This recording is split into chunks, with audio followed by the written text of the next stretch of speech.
ফটিকছড়ি চট্টগ্রাম ফটিকছড়ি চট্টগ্রাম থেকে।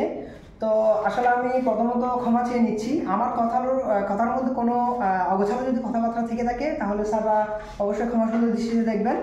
তো প্রথমত আমি এসএসসিপিকে অসংখ্য ধন্যবাদ জানাই এমন একটা ট্রেনিংয়ের সুযোগ করে দেওয়ার জন্য।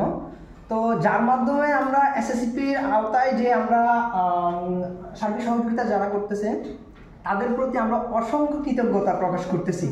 কারণ জনতা ইঞ্জিনিয়ারিং যদি না থাকতো তাহলে কিন্তু এসএসসিপি প্রকল্প আমাদেরকে যদি ওদের যদি ভীষণ যন্ত্রপাতি না থাকতো তাহলে এসএসসিপি প্রকল্প কিন্তু আমাদেরকে জনতা ইঞ্জিনিয়ারিংয়ে কখনোই পাঠাতো না।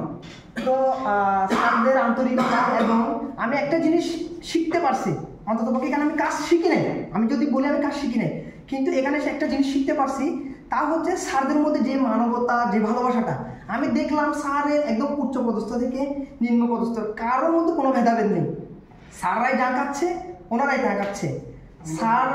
স্যারদের ব্যবহার এবং ওনাদের মধ্যে এমন কিছু আমি এখনো পর্যন্ত লক্ষ্য করি নাই যে উনি আমার থেকে নিচু আমি ওর থেকে উপরে, এরকম কোনো কিছু আমি এখনো পর্যন্ত লক্ষ্য করি নাই। তো সেই জন্য আমি অন্ততপক্ষে একটা জিনিস বলতে পারি যে এখানে এসে আলহামদুলিল্লাহ যথেষ্ট আমরা অন্ততপক্ষে এখান থেকে একটা শিক্ষা অর্জন করতে পারছি। তারপর কাজের বিষয়ে আসি। আসলে আমরা মূলত 5 দিনে 5টা যন্ত্রের বিষয়ে জানতে পারলাম। যন্ত্রের বিষয়ে ট্র্যাক্টর, পাওয়ার টিলার এবং হচ্ছে হারভেস্টর, তারপর হচ্ছে পাওয়ার স্প্রে, তারপর হচ্ছে ইঞ্জিনের বিষয়ে। আমি কোনো দিন পাওয়ার টিলারের আপনার হ্যান্ডেল পর্যন্ত ধরিনি।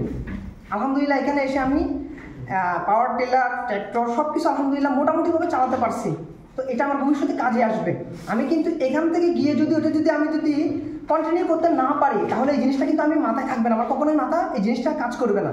যদি আমরা এখান থেকে যাওয়ার পর যদি আমরা যদি এই জিনিসটা যদি আমরা কন্টিনিউ করতে থাকি তাহলে আলহামদুলিল্লাহ আমার মনে হয় যথেষ্ট একটা ভালো হবে।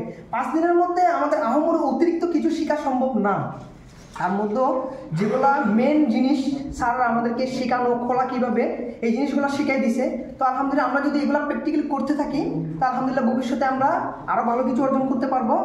তো আমি আর দীর্ঘায়িত করবো না, সেই সাথে এসএসসিপি প্রকল্প এবং জনতা ইঞ্জিনিয়ারিংয়ের সকল কর্মচারী এবং কর্মকর্তাবৃন্দর প্রতি ভালোবাসা ও সালাম জানিয়ে শেষ করছি আজকের বক্তব্য। আসসালামু আলাইকুম রহমতুল্লাহ।